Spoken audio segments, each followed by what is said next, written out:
नमस्कार, दिन भर की बड़ी खबरों में आपका स्वागत है। मैं हूं आपके साथ मानसी। आज इस बुलेटिन में बात होगी दिल्ली चुनाव में राहुल गांधी की एंट्री से बदले सियासी समीकरण की, बिहार एनडीए में बड़े टकराव की, जानेंगे महाराष्ट्र में सरकार बनाने के बाद कैसे बिखर रहा है एनडीए, अमित शाह के बयान से क्यों नाराज हुए शरद पवार, देखेंगे एमपी में बीजेपी ने सिंधिया के समर्थक के लिए बदल दिए नियम, और बुलेटिन के आखिर में देखेंगे जाने माने कार्टूनिस्ट इरफान की किस खबर पर पड़ी तिरछी नजर। लेकिन दिन भर की तमाम बड़ी खबरों से पहले एक नजर आज की सुर्खियों पर। हाई कोर्ट के आदेश के खिलाफ सुप्रीम कोर्ट पहुंची पूर्व ट्रेनी आईएएस पूजा खेड़कर, 15 जनवरी को हो सकती है सुनवाई। किसान नेता डल्लेवाल का अनशन 50वें दिन भी जारी, बोलने में हो रही है दिक्कत, 15 जनवरी को डल्लेवाल की सेहत को लेकर सुप्रीम कोर्ट में होगी सुनवाई। भारत के लोकसभा चुनाव 2024 पर जुकरबर्ग के बयान ने बढ़ाई मेटा की मुश्किलें, संसदीय समिति भेजेगी समन। और तेजी के साथ बंद हुआ शेयर बाजार, सेंसेक्स 170 अंकों की बढ़त के साथ 76,500 अंक पर हुआ बंद, निफ्टी 122 अंकों की तेजी के साथ 23,208 अंक पर हुआ बंद। ये तो थी सुर्खियां। अब बात आज की सबसे बड़ी खबर की। दिल्ली विधानसभा चुनाव में कांग्रेस नेता राहुल गांधी ने आम आदमी पार्टी के साथ गठबंधन की सभी संभावनाओं पर ब्रेक लगा दिया है। राहुल गांधी ने 2 दिन में दिल्ली की सत्ताधारी पार्टी आप के खिलाफ बेहद तीखे हमले किए हैं, तो बीजेपी को भी नहीं छोड़ा है। राहुल गांधी की तेवरों के चलते अब आप मुश्किल में दिखाई दे रही है, और इसी के चलते अब आम आदमी पार्टी भी कांग्रेस पर पलटवार कर रही है। कांग्रेस के तेवरों से साफ हो गया है कि दिल्ली में इस बार 3 दलों के बीच कांटे का मुकाबला होगा। देखिए ये रिपोर्ट। राहुल गांधी ने सीलमपुर से दिल्ली में चुनाव प्रचार का आगाज किया। उन्होंने इस दौरान दिल्ली के सीएम अरविंद केजरीवाल और पीएम मोदी दोनों पर ही निशाना साधा। राहुल ने कहा कि मोदी और केजरीवाल में कोई अंतर नहीं है, दोनों झूठे वादे करते हैं, दोनों में से कोई भी अडानी के खिलाफ नहीं बोलता।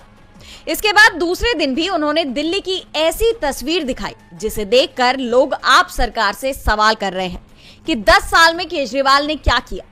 आज मकर संक्रांति का दिन भी था, ऐसे में राहुल गांधी दिल्ली के रिठाला पहुंचे और स्थानीय लोगों के साथ दही चूड़ा भोज में हिस्सा लिया।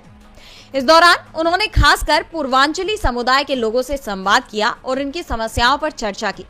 इसके बाद राहुल गांधी ने एक वीडियो पोस्ट किया जिसमें दिल्ली की खराब दशा को दिखाया गया है।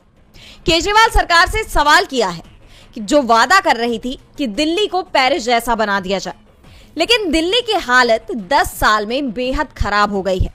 राहुल गांधी के तेवरों से यह साफ हो गया है कि दिल्ली में इस बार कांग्रेस पूरी ताकत से चुनाव लड़ने की तैयारी में है। पार्टी नेताओं से भी राहुल गांधी ने आप और बीजेपी दोनों के ही खिलाफ आक्रामक अभियान चलाने का निर्देश दिया है। तो दूसरी तरफ आप के लिए अब 2 मोर्चे पर चुनौती बढ़ गई है, और दिल्ली के पूर्व सीएम अरविंद केजरीवाल ने भी बीजेपी के साथ अब कांग्रेस को भी निशाने पर लिया। केजरीवाल ने कहा कि राहुल गांधी ने मेरे खिलाफ बहुत कुछ बोला, पर मैं उनके बयानों पर कोई टिप्पणी नहीं करूंगा। उनकी लड़ाई कांग्रेस बचाने की है, मेरी लड़ाई देश बचाने की है। केजरीवाल के इसी बयान पर बीजेपी आईटी सेल के प्रमुख अमित मालवीय ने जवाब दिया था कि देश की चिंता बाद में करो, पहले नई दिल्ली सीट बचाओ। इसी को लेकर केजरीवाल ने बीजेपी और आप पर सवाल उठाए हैं। केजरीवाल ने बीजेपी पर भी हमला किया है और कहा है कि बीजेपी के नेता वोट खरीदने की कोशिश कर रहे हैं। जनता बीजेपी से साड़ी, जूते, जैकेट, पैसे, सोना सब कुछ ले ले, लेकिन अपना वोट नहीं बेचे।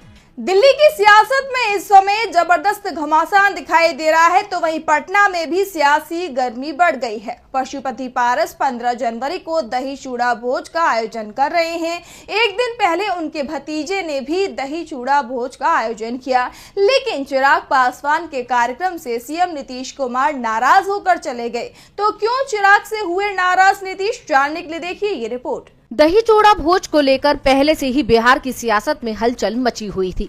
इंतजार 15 जनवरी को पशुपति पारस के घर होने वाले आयोजन पर था, लेकिन उससे पहले ही एनडीए के अंदर दरार खुलकर सामने आ गई है। खासकर नीतीश कुमार के साथ चिराग पासवान ने जो किया, उसने तो सियासी गलियारों में नई चर्चाओं को जन्म दे दिया है। जानकारों का कहना है कि चिराग ने बीजेपी आलाकमान के इशारे पर ऐसा किया है। दरअसल मकर संक्रांति के अवसर पर केंद्रीय मंत्री चिराग पासवान के यहां आयोजित दही चूड़ा भोज के लिए मुख्यमंत्री नीतीश कुमार पहुंचे थे, लेकिन बगैर कुछ खाए ही वापस लौट गए। नीतीश के पहुंचने के बाद भी चिराग वहां पर मौजूद नहीं थे और फिर बिना मिले ही एलजेपीआर ऑफिस से नीतीश कुमार वापस लौट गए। नीतीश ने पूर्व केंद्रीय मंत्री एलजेपी के संस्थापक रामविलास पासवान के चित्र पर पुष्प अर्पित किए और फिर वहां से निकल गए। अब हैरानी की बात यह है कि इस खबर की चर्चा पूरे देश में हो रही है, फिर भी चिराग ने अभी तक इस मामले पर चुप्पी साधे रखी है। उनकी तरफ से खेद तक नहीं जताया गया है। इसलिए कहा जा रहा है कि चिराग ने बीजेपी आलाकमान के इशारे पर ही ऐसा किया है। ऐसा करके नीतीश को एनडीए से दरकिनार करने की रणनीति बनाई गई है। इसी के साथ ही अब सभी की निगाहें पशुपति पारस की तरफ से आयोजित किए गए दही चूड़े भोज पर टिक गई हैं। देखना होगा कि उनके कार्यक्रम से आने वाली तस्वीरें क्या संकेत देती हैं, क्योंकि इस कार्यक्रम में लालू यादव, नीतीश कुमार और राज्यपाल आरिफ मोहम्मद खान भी पहुंच सकते हैं। तो क्या इस कार्यक्रम के बाद नई संभावनाओं को जन्म मिलेगा? बिहार एनडीए में दरार साफ साफ दिखाई दे रही है तो महाराष्ट्र में भी टकराव तेज हो गया है। एनडीए गठबंधन के तीनों ही दलों ने अकेले चुनाव लड़ने का ऐलान कर दिया है। बीजेपी पर सहयोगी दलों को कमजोर करने के लिए आरोप भी लगाए जा रहे हैं। तो क्या है पूरा मामला, देखिए ये रिपोर्ट।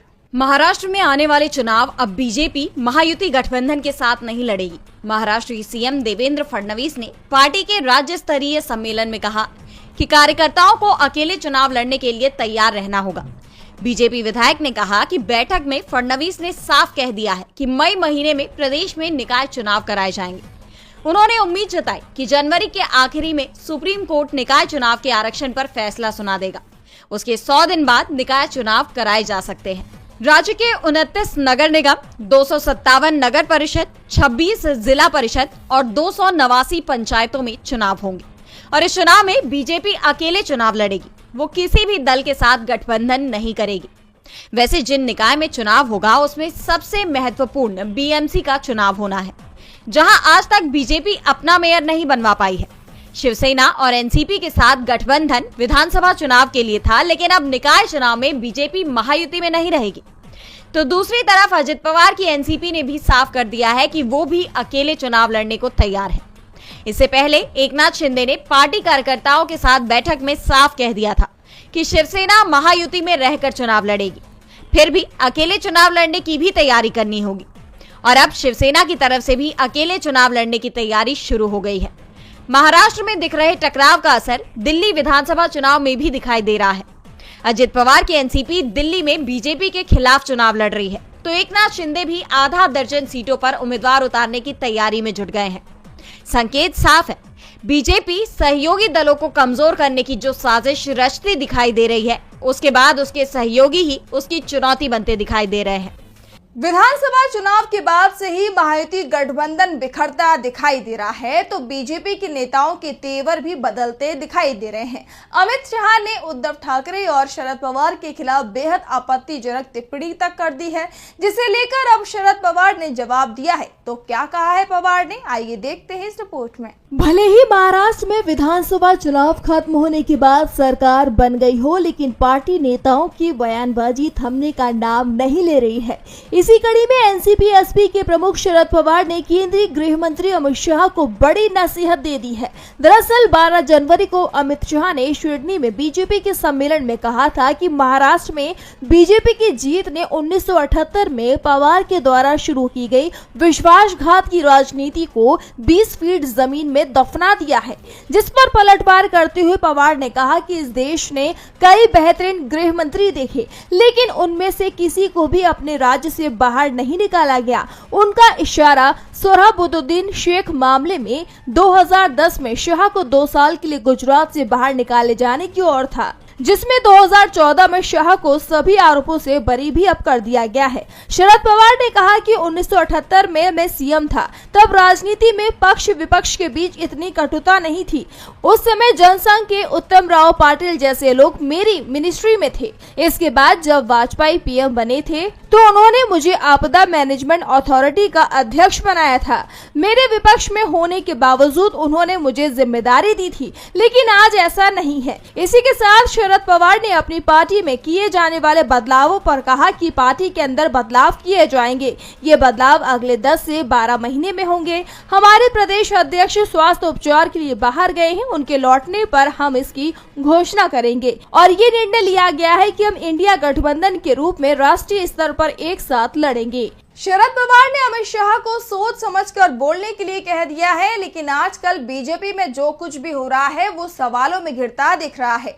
पार्टी के फैसलों पर अंदर से ही सवाल उठ रहे हैं। मध्य प्रदेश में तो ज्योतिरादित्य सिंधिया को खुश करने के लिए पार्टी का संविधान ही किनारे कर दिया गया है। तो क्या है पूरा मामला, आइए देखते हैं इस रिपोर्ट में। एमपी में बीजेपी के जिला अध्यक्षों की नियुक्ति को लेकर विवाद शुरू हो गया है और ये मामला शिवपुरी के नवनियुक्त जिलाध्यक्ष जसवंत जाटव को लेकर गरमाया हुआ है। आरोप लगाए जा रहे हैं कि जसवंत जाटव को जिलाध्यक्ष के पद पर नियुक्त कर बीजेपी ने अपने संविधान को भी ताक पर रख दिया है और कहा जा रहा है कि ऐसा करके बीजेपी ज्योतिरादित्य सिंधिया को खुश करने में लगी हुई है। दरअसल बीजेपी के संविधान की माने तो 6 साल तक सक्रिय कार्यकर्ता रहने पर ही बीजेपी नेता जिलाध्यक्ष बनने के योग्य होते हैं और जसवंत जाटव की बात करें तो वो मार्च 2020 में कांग्रेस छोड़कर बीजेपी में शामिल हुए थे। यानी बीजेपी में शामिल होकर जाटव को बमुश्किल 4 साल ही हो रहे हैं और बीजेपी के संविधान के मुताबिक फिलहाल वो जिलाध्यक्ष बनने के योग्य नहीं है। इन आरोपों पर जसवंत जाटव का भी बयान सामने आया है। उनका कहना है कि वो इस मामले पर फिलहाल कुछ नहीं कहना चाहेंगे। ये पार्टी नेतृत्व का फैसला है और मैं इस फैसले पर कोई टिप्पणी नहीं करना चाहूंगा। बता दें कि जाटव पुराने कांग्रेसी रह चुके हैं और वो ज्योतिरादित्य सिंधिया के करीबी माने जाते हैं और जब 2020 में सिंधिया ने कांग्रेस छोड़कर बीजेपी ज्वाइन की थी तब सिंधिया के साथ ही जाटव ने भी पाला बदल लिया था और अब जिलाध्यक्षों की नियुक्ति को लेकर बीजेपी पर अपने ही संविधान को ताक पर रखने का आरोप लगा है। हालांकि बीजेपी की ओर से फिलहाल इस पर कोई जवाब सामने नहीं आया है। सिंधिया समर्थक को पद देने के लिए नियमों को किनारे रख दिया गया है। तो अमेरिका में डोनाल्ड ट्रंप के राष्ट्रपति चुने जाने के चलते उनके खिलाफ लगे गंभीर आरोप, जिसमें जांच के बाद उन्हें दोषी माना जा रहा है, वो फाइल बंद करने की तैयारी हो गई है। लेकिन ट्रंप इस रिपोर्ट को दबाने की कोशिश कर रहे थे, वो जरूर सामने आ गई है। तो क्या है पूरा मामला, आइए देखते हैं इस रिपोर्ट में। अमेरिका के नवनिर्वाचित राष्ट्रपति डोनाल्ड ट्रंप की परेशानी बढ़ती दिखाई दे रही है। कैपिटल हिल हिंसा मामले में ट्रंप पर कार्रवाई की तलवार लटकने लगी है, जिसके बाद उनके शपथ ग्रहण पर भी संकट के बादल मंडराने लगे हैं। दरअसल ट्रंप के खिलाफ 2020 में चुनाव नतीजे पलटने के आरोप में पहले से ही मुकदमा चल रहा है। इसके तहत ट्रंप पर अमेरिका को धोखा देने की साजिश, आधिकारिक कार्यवाही में बाधा डालने की कोशिश जैसे आरोप लगाए गए हैं। हालांकि ट्रंप ने सभी आरोपों से इनकार किया और खुद को निर्दोष बताया था और अब अमेरिकी न्याय विभाग ने अमेरिकी संसद के सदस्यों को इस मामले की जांच रिपोर्ट भेजी है। इस मामले के विशेष अभियोजक जैक स्मिथ ने इस रिपोर्ट में कहा कि ट्रंप नतीजों को पलटने के लिए आपराधिक साजिश में संलिप्त थे। उनकी पूरी कोशिश थी सत्ता में बने रहने की। इस रिपोर्ट में यह निष्कर्ष दिया गया कि मुकदमे में ट्रंप को दोषी ठहराने के लिए सबूत तो पर्याप्त है, लेकिन 20 जनवरी को निर्धारित राष्ट्रपति पद पर उनकी वापसी ने इसे असंभव बना दिया। ये रिपोर्ट ऐसे वक्त पर सामने आई है जब ट्रंप ने ये साफ कर दिया है कि राष्ट्रपति पद पर काबिज होते ही वो इस मामले में सभी आरोपियों को बरी कर देंगे, ये पूरा मामला खारिज करवा देंगे। अमेरिकी मीडिया के मुताबिक ट्रंप ने इस रिपोर्ट को भी दबाने की भरपूर कोशिश की थी, लेकिन वे सफल नहीं हो सके और रिपोर्ट अब सार्वजनिक कर दी गई है। आपको बता दें कि ट्रंप के खिलाफ ये पहला मामला नहीं है। इससे पहले भी हश मनी मामले में ट्रंप को दोषी करार दिया गया है, लेकिन उनके राष्ट्रपति पद पर विराजमान होने के कारण कोर्ट ने उन्हें दोषी ठहराया और सजा के तौर पर बिना शर्त रिहाई दे दी। अमेरिकी इतिहास में ये पहली बार ऐसा हुआ है जब किसी पूर्व राष्ट्रपति को संघीय मामले में दोषी ठहराया गया है। ट्रंप एक मामले में दोषी ठहराए जा चुके हैं और अब एक और रिपोर्ट उनके खिलाफ आ गई है। साफ है कि इस बार अमेरिका को राष्ट्रपति के रूप में मिले डोनाल्ड ट्रंप की छवि दागदार हो गई है। तो वहीं प्रयागराज में इस समय दुनिया का सबसे बड़ा धार्मिक आयोजन चल रहा है। महाकुंभ में आज 3 करोड़ से ज्यादा लोगों ने डुबकी लगाई है। देखिए ये रिपोर्ट। महाकुंभ के दूसरे दिन भी प्रयागराज में श्रद्धालुओं का तांता लगा रहा। देश भर में आज मकर संक्रांति की धूम है और इस खास मौके पर प्रयागराज के संगम तट पर महाकुंभ का अमृत स्नान रहा। महाकुंभ का पहला अमृत शाही स्नान सुबह 6:15 बजे से शुरू हो गया था। वैसे तो अब तक इसे शाही स्नान ही कहा जाता था, लेकिन ये पहली बार है जब महाकुंभ में अमृत स्नान शब्द का इस्तेमाल किया गया। अखाड़ों ने ही ये नाम बदलने का प्रस्ताव दिया था। दूसरे दिन लगभग 3 करोड़ श्रद्धालुओं ने संगम में डुबकी लगाई। कुल 13 अखाड़ों में हर अखाड़े के स्नान के लिए 40-40 मिनट का समय तय किया गया था। अभय चेतन फलाहारी उर्फ मौनी महाराज दंडवत परिक्रमा करते हुए संगम पहुंचे और स्नान किया। वहीं कथावाचक जया किशोरी भी पहली बार कुंभ में स्नान के लिए पहुंची थी। उन्होंने कहा कि हम अपनी संस्कृति, धर्म और संस्कार पूरी दुनिया को दिखा रहे हैं, जिससे युवा आकर्षित हो और उनका ध्यान भगवान और भक्ति से जुड़ सके। इस दौरान श्रद्धालुओं पर हेलीकॉप्टर से लगातार फूल बरसाए जा रहे हैं। हाथों में तलवार, त्रिशूल और डमरू लिए सन्यासी, पूरे शरीर पर भभूत, घोड़े और रथ की सवारी, हर हर महादेव का उद्घोष। ये नजारा था संगम के घाटों का। लेकिन अब जब स्नान हो चुका है तो श्रद्धालु वापस अपने आशियाने की तरफ रवाना हो रहे हैं। ऐसे में रेलवे स्टेशन और बस स्टैंड पर भारी भीड़ हो गई है। प्रयागराज रेलवे स्टेशन पर तो पैर रखने की जगह नहीं है। भीड़ पर काबू पाने के लिए और कोई अप्रिय घटना से बचने के लिए लोगों को हॉल में ही रोक लिया जा रहा है और आने वाली ट्रेन के हिसाब से ही टुकड़ों में प्लेटफॉर्म पर भेजा जा रहा है, जिससे ज्यादा भीड़ न बढ़ने पाए। दोपहर से ही ये व्यवस्था की गई है। पूरी संगम नगरी सीसीटीवी सर्विलांस पर है और घाट 7 लेयर की सुरक्षा घेरों से घिरे हुए हैं। अगले 1.5 महीने तक प्रयागराज पर सिर्फ देश ही नहीं बल्कि पूरी दुनिया की नजर रहेगी। और बुलेटिन के आखिर में देखेंगे जाने माने कार्टूनिस्ट इरफान के किस खबर पर पड़ी तिरछी नजर।